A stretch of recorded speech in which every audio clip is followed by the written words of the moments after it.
प्रभु यीशु मसीह के नाम में एक बार फिर से आप सबको जय मसीह की।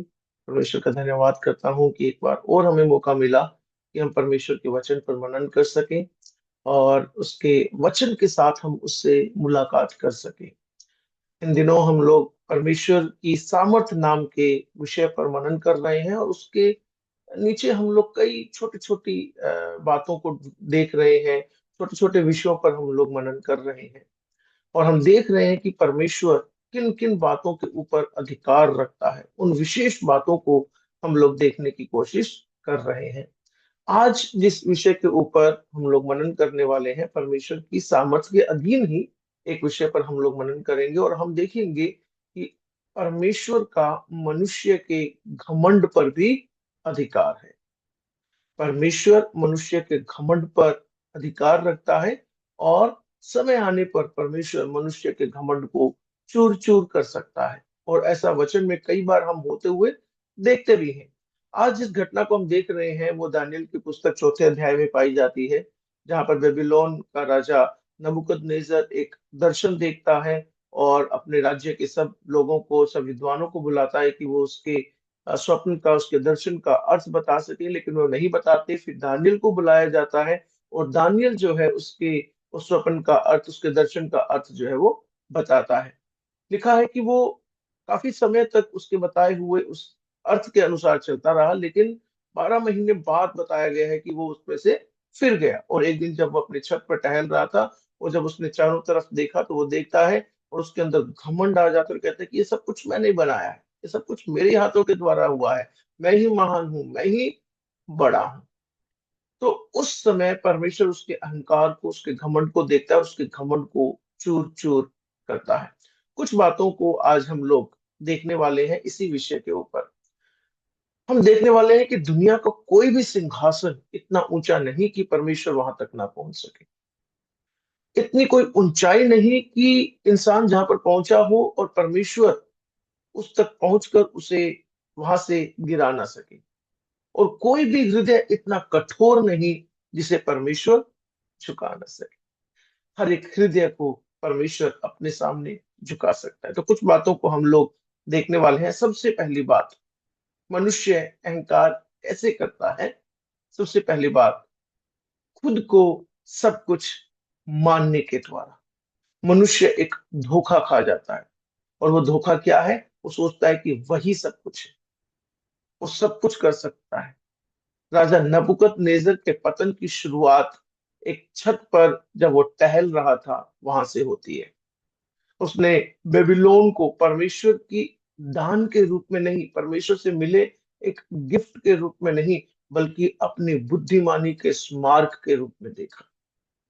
बाइबल बताती है, दानियल उसके 4 अध्याय उसके 30 पद में नबूकदनेस्सर कहता है, क्या यह वो बड़ा बेबीलोन नहीं जिसे मैंने अपने बल और सामर्थ से, अपने प्रताप के लिए बसाया है। जब वो बेबीलोन को देखता है, उसकी सामर्थ को, उसके बल को देखता है, तो वो कहता है ये सब मेरी महिमा के लिए हुआ, ये सब मेरे प्रताप के लिए हुआ, ये सब मेरे अहंकार के लिए हुआ है, ये सब मेरे घमंड के लिए हुआ है। सच बताऊं, घमंड एक ऐसी आत्मिक बीमारी है जो हमें उस हाथ को देखने से रोक देती है जो हमें खिलाता है, जो हमारी जरूरतों को पूरी करता है, जो हमें वस्त्र पहनाता है, जो हमें सांस देता है। घमंड कहता है ये सब कुछ मेरे द्वारा हुआ है। वो उस हाथ को नहीं देख पाता जो हमें नित्य दिन चलाता है। ये हमारे जीवन से परमेश्वर को हटाकर मैं को बिठा देता है, अहम को बिठा देता है। एक दर्पण के बारे में सोचें। एक विनम्र व्यक्ति खिड़की के कांच की तरह होता है। वो रोशनी को आर पार जाने देता है ताकि दुनिया को देख सके। एक घमंडी व्यक्ति उस दर्पण के समान होता है जिस पर चांदी की परत चढ़ी हो। वह दुनिया को देखता तो है, पर उसे अपना चेहरा ही दिखाई देता है। अपने चेहरे से बाहर कुछ देख नहीं पाता है। वो उस दर्पण के उस पार नहीं देख पाता है। लेकिन यदि आर पार वाला दर्पण होता है, वहां पर उसे स्वयं दिखाई नहीं देता, उसे अपने आप को नहीं देखता। वो बाहर की तरफ देखता है, वो दुनिया को देखता है। हम लोग ऐसे कांच के समान बने जो आर पार देख सकता है, जो परमेश्वर के हाथ को देख सके। जो केवल अपनी महिमा को नहीं, परमेश्वर की महिमा को देख सके। तो घमंड कहाँ से शुरू होता है? जब हम खुद को कुछ मानने का धोखा कर लेते हैं, खुद को सब कुछ मानने का धोखा कर लेते हैं। लेकिन परमेश्वर, दूसरी बात पे आते हैं, परमेश्वर फैसला करने वाला परमेश्वर है। परमेश्वर का फैसला अटल और दृढ़ होता है। जब राजा के मुंह से ये शब्द निकले ही थे, तभी स्वर्ग से फैसला सुनाया गया। परमेश्वर ने राजा की दीवारों पर हमला नहीं किया, उसके महलों पर हमला नहीं किया, उसके दिमाग पर वार किया। बाइबल बताती है, 4 अध्याय, दानियल 4 अध्याय उसके 32 पद में लिखा है, तुझे मनुष्यों के बीच से निकाल दिया जाएगा और तू वन पशुओं के संग रहेगा। एक ही क्षण में, जब वो देख रहा है कि चारों तरफ सब कुछ उसका है, जब वो देख रहा है कि चारों तरफ सब कुछ उसने बनाया है, उसी वक्त उसके सामने एक वास्तविकता को प्रकट किया जाता है। और वो वास्तविकता क्या है? जिन लोगों के बीच में तू महिमा को चाहता है, उन्हीं लोगों के बीच में से तुझे निकाल दिया जाएगा। तू वन पशुओं के, जंगली पशुओं के बीच में रहेगा। परमेश्वर का अधिकार भीतरी होता है। वो बड़े बड़े दिग्गजों की बुद्धि और विचारों को नियंत्रित करता है। एक पल में दुनिया का सबसे शक्तिशाली व्यक्ति भी परमेश्वर के एक इशारे पर असहाय हो सकता है। परमेश्वर के हाथ में, परमेश्वर के नियंत्रण में ये सब कुछ होता है। जो मनुष्य खुद को ईश्वर समझने लग गया था, उसे जानवरों की तरह रहने पर मजबूर होना पड़ा। यदि हम परमेश्वर के स्वरूप में बनाए गए इंसान की तरह व्यवहार करने से इनकार कर देते हैं, यदि हम वैसे व्यवहार नहीं करते जैसे परमेश्वर ने हमें बनाया है, जिन सीमाओं के साथ परमेश्वर ने हमें बनाया, जो सीमितताएं परमेश्वर ने हमारे सामने रखी हैं, तो परमेश्वर हमारे ही स्वभाव की गिरावट का अनुभव हमें करा देता है। हम देखते हैं कि हम उस पतित अवस्था में चले गए हैं। हम गिरने का अनुभव हमारे जीवन में, पतन का अनुभव हमारे जीवन में हो सकता है। याद रखिए, जब आप खुद को सब कुछ मानने का धोखा करते हैं, परमेश्वर एक फैसला करता है। पता है क्यों? क्योंकि परमेश्वर अपनी महिमा नहीं देना चाहता किसी को। वो नहीं चाहता मनुष्य परमेश्वर की महिमा ले। वो यही चाहता है कि मनुष्य के पास जो कुछ भी है, मनुष्य उसे ऐसे देखे कि उसे परमेश्वर के द्वारा मिला है। तीसरी बात, अनुशासन का उद्देश्य क्या है? जब परमेश्वर अनुशासित करता है, जब परमेश्वर घमंड को तोड़ता है, तो उसका उद्देश्य उस व्यक्ति को खत्म करना नहीं है, बल्कि उसे ऐसी एक जगह पर पहुंचा देना जहां पर जब तक कि ना हो जाए, अनटिल एंड अनलेस ना हो जाए। परमेश्वर का न्याय केवल दंड देने के लिए नहीं था, बल्कि सुधारने के लिए होता है। राजा के दुखों की एक निश्चित सीमा थी। दानियल 4 अध्याय उसके 32 पद में लिखा है, जब तक कि तू जान ना ले।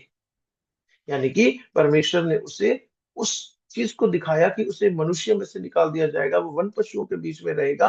ये कब तक? जब तक कि उसे एहसास ना हो जाए कि परमेश्वर कौन है। लिखा है, जब तक कि तू ना जान ले कि मनुष्यों के राज्य में परम प्रधान ही प्रभुता करता है और जिसे चाहे उसे वो दे देता है। यानी कि जब नबूकदनेस्सर कह रहा है कि ये सब कुछ मैंने बनाया है, परमेश्वर से बताता है कि तेरी वास्तविकता क्या हो सकती है। और कब तक? जब तक कि वो ये ना जान ले कि परमेश्वर ही परम प्रधान है, कि परमेश्वर ही सबसे ऊंचा है, कि वो ही सर्वोच्च है। जब घमंड में आ जाते हैं, जब अपने आप को समझने लगते हैं, परमेश्वर हमें अनुशासित करता है, हमें दंड देता है। लेकिन क्यों? हमें नाश करने के लिए नहीं। नहीं, इसलिए कि हम जान जाएं कि हम कुछ नहीं, बल्कि परमेश्वर सब कुछ है। जब तक कि हम ये ना समझ लें कि हम मिट्टी मात्र हैं, परमेश्वर सर्वोच्च है। परमेश्वर हमें तब तक मुश्किलों में रखता है जब तक हम परमेश्वर की ओर नहीं देखते। परमेश्वर के अनुशासन का लक्ष्य हमें कुचलना नहीं, बल्कि हमारे अहंकार को तोड़ना है, ताकि हमारी आत्मा जीवित हो सके। एक जंगली घोड़े को इसलिए नहीं सुधारा जाता कि उसकी शक्ति खत्म कर दी जाए, इसलिए उसे मारा नहीं जाता, कि इसलिए उसे कठोर परिस्थिति में नहीं रखा जाता कि उसकी शक्ति खत्म कर दी जाए, बल्कि इसलिए ताकि वो अपने मालिक के काम आ सके।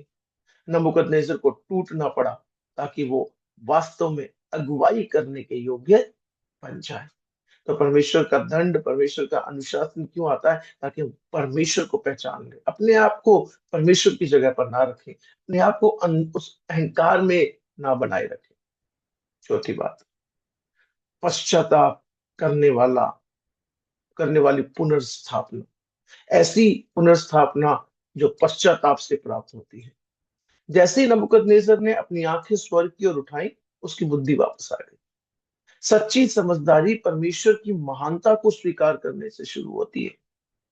4 अध्याय उसके 37 पद में लिखा है, अब मैं नबूकदनेस्सर स्वर्ग के राजा की स्तुति और महिमा करता हूँ, क्योंकि उसके सब काम सत्य और उसके सब मार्ग न्याय के हैं। आप उस पल सबसे अधिक समझदार होते हैं जब आप परमेश्वर की आराधना कर रहे होते हैं, जब आप परमेश्वर के साथ एक अच्छे संबंध में होते हैं, जब आप परमेश्वर के अधीन रहने का प्रयास करते हैं। राजा को पहले से भी बड़ा पद मिला, लेकिन इस बार उसके पास एक ऐसा हृदय था जो अधिकार संभालने के लिए सुरक्षित था। जो घमंड में चलते हैं, परमेश्वर उन्हें नीचा करने की शक्ति रखता है, लेकिन जो खुद को परमेश्वर के सामर्थी हाथ के नीचे दीन कर देते हैं, वह उन्हें सही समय पर ऊंचा उठाता है। इसलिए घमंड ना करें, परमेश्वर के बलशाली हाथ के नीचे अपने आप को दीन बनाए रखें। क्यों? क्योंकि परमेश्वर घमंड को तोड़ने वाला परमेश्वर है। वो मनुष्यों के घमंड पर अधिकार रखता है। सबसे पहली बात, आइए हम अपने आप को सब कुछ समझने का धोखा ना खाएं। दूसरी बात, यदि हम ऐसा करते हैं, परमेश्वर का एक फैसला हमारे घमंड को तोड़ सकता है। और तीसरी बात हमने देखी कि वो हमें अनुशासित करता है, लेकिन किस लिए? ताकि हम परमेश्वर को अच्छे से जान ले, परमेश्वर को पहचान ले कि वो कौन है। और चौथी बात, जब हम पश्चाताप करेंगे तो परमेश्वर हमारे जीवन में पुनर्स्थापना को प्रदान करेगा, वो बहाली को लेकर आएगा और वो हमें पहले से भी एक ऊंचे स्थान पर नियुक्त करेगा।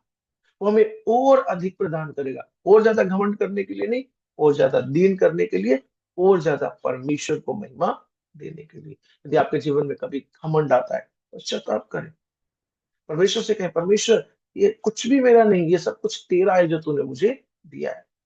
मैं आज जो कुछ भी हूँ परमेश्वर, ये तूने मुझे बनाया है। परमेश्वर मैंने जो कुछ भी हासिल किया है अपनी ताकत से नहीं, परमेश्वर तेरी ताकत से मैंने, तेरी सामर्थ से मैंने हासिल किया है। इसलिए मैं तेरे बलशाली हाथ के नीचे दीन और नम्र बनकर रहना चाहता हूँ। क्यों? क्योंकि परमेश्वर का मनुष्यों के घमंड के ऊपर अधिकार है। आइए हम घमंडी ना बने। परमेश्वर घमंड से प्रेम नहीं रखता, बल्कि पिसे हुए दिल से, दीन व्यक्ति से, नम्र व्यक्ति से वो प्रेम करता है। इन वचनों के द्वारा परमेश्वर आपको बहुत आशीष दे। आमीन।